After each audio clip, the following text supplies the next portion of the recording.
Well, hello, good people. Mark Holmes here, and we are getting ready to call it a day, but it's been a good day. Um, this is the exterior right now of the corner of the house that was completely rotted out. We've gotten 4 sheets of OSB up on here. We're going to call it at this point right now. When we come back next week, we'll need to get some scaffolding up here so we can work our way up higher to go ahead and really be able to tie this in.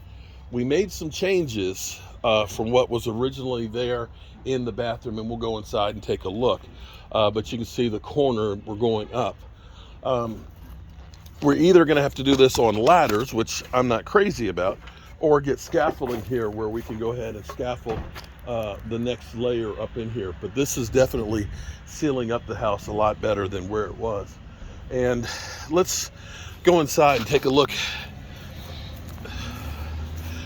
We've only been down basically about like 1 or 2 nights, well, really 1 night a week. So we get down here about lunchtime and work all day and then start the next day. Our window for the bathroom, and here's, it's nice that the floors aren't falling in anymore. And we've used up a lot of material here. It's great because we've got electricity, of course, in there. And you can now see our new framing that's in here. And we have our window, we'll cut that out for our window, pop the window and stuff in there. But we have reframed this wall that supports the second floor. We've loosened up the bathtub so that way we can move it out of the way. But when we come back next week, we'll finish going all the way across with our sheathing. And we'll put house wrap on this, and that's gonna really seal this thing up.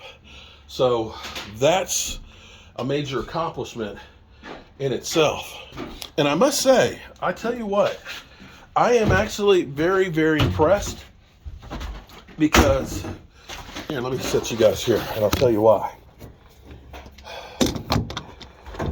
This is my monster.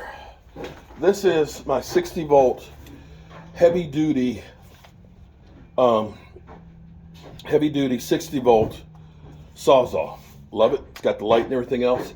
Used at Smithsonian cutting like 14 gauge steel studs, 6-inch studs, you know, like 100 of them with this one charge. But last week I forgot to bring it back down here with me. So I went to Lowe's and I was just going to buy a tool by itself. They had a deal with, these are the smaller batteries. These are the Power Stack. Yeah, the new the small ones. They're very, very light. It feels like it's like a toy. Eventually they'll come out with the 60 volts once they get the technology better. Yeah, so this has got like digital stuff in it and all that. But what's cool is it's very lightweight.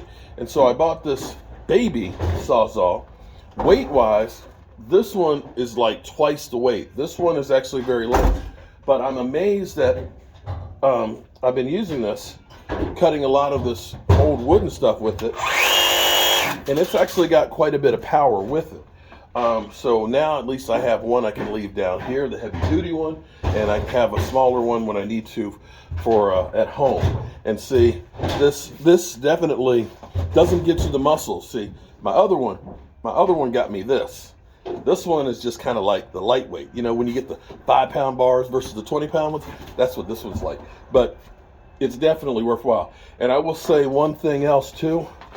Having built houses with my nail guns that use a compressor, never, ever again. I've got my DeWalt framing nail gun. It is so nice to just be able to just go through and just whap, whap, whap, whap, whap, and not have to worry about the compressor going off, having the power of it or lugging that around.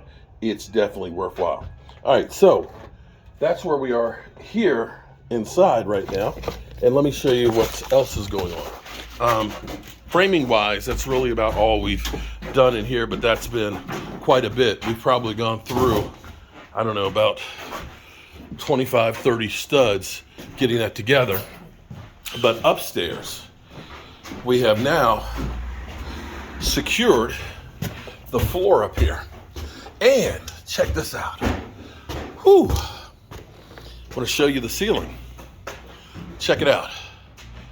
All of this has been stained and varnished, and this is all going to be going on top of the rafters here So we have an incredibly tall ceiling.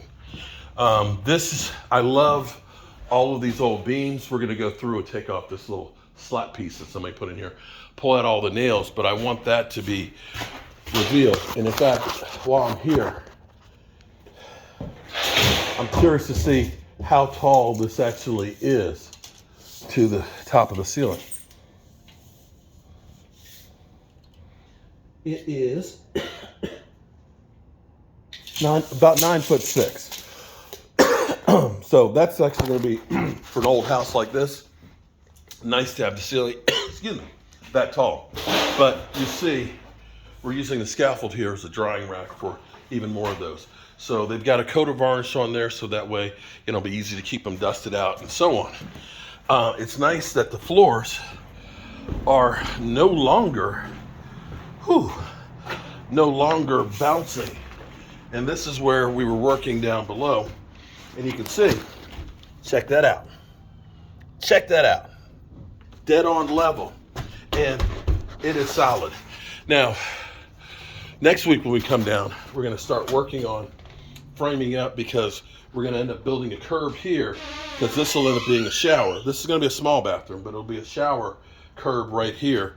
And we're going to get the scaffolding up so we can get the sheathing put on up in here. So all of this old siding will come off. We'll end up putting OSB in, and it'll end up being much, much better. So that's what we've gotten going so far. And considering we started working about 9 this morning, it's about 4 now. Not quite a full day, because I got about 3 hours of driving to do, but not bad at all. When we come back next week, I will probably be, so we can continue doing this, we'll end up taking these and we'll start putting some of these up in the ceiling here and getting them in place, so that way we have space to go ahead and get more of these to stain and get ready to go. So it's just kind of like a conveyor belt. It's a assembly line of work. So get them stained, get them varnished, get them up in place, get some more stain, get them varnished, get them up in place. Because ultimately, what we're gonna do, I want this to look as much as possible like it would have looked a long time ago. And that is, these old walls, we'll pull off all the loose plaster and we're gonna re-lime plaster it so it'll look like it would have 200 years ago. We're gonna end up putting these beadboard pieces up in there, so that way you don't see, everything else is up there, but you'll see those beadboards. The light fixtures that'll go in here, they'll all be black ceiling fan, black light fixtures, stuff that look like they're antique. And bit by bit, it'll also end up being, somebody had asked me about putting foam insulation in here. No, you can't do that. The thing about dealing with an old house is you have to understand that it is an old house and you have to treat it differently than new construction. If you spray foam insulation on here, this wood won't be able to breathe and it will rot out. In the same regard, the reason why the floor messed up down there was because they put that concrete patio out there, and that ended up basically not allowing the moisture to exchange, and that's why that side rotted out. So what we're going to do is, once these are up in place, the ductwork is going to be coming from over there. It will actually lay on top of this, and we're going to put blown-in insulation on top of it. That way, all of the original wood will be able to still breathe and contract the way it always has, and it won't rot out. So that's where you have to understand that you want to have a look. You want to have the insulation factor that you want to keep it warm, but you have to also understand that you have to be careful when you change things, because it can mess up what it was done and the way it was designed years ago. But having the ductwork, the return will probably be right here. So, and then we'll end up having registers that are actually, we'll get dark brown colored registers, but the registers will be where each of the windows are around the perimeter. So you won't see any ductworks. You won't see a bulkhead. You will see this space the way it was. And I'm thinking this was a closet over here. What I'm thinking about is taking all that out and basically making like built-in shelving and cabinetry to go on each side of the fireplace. So that way it's got a nice look to it. All right, so that's where we are here at the Red Brick House. We're gonna go ahead and close things up, and I feel good about what we're getting accomplished. We're not here that much, but in the grand scheme of things, every time we come, it looks totally different.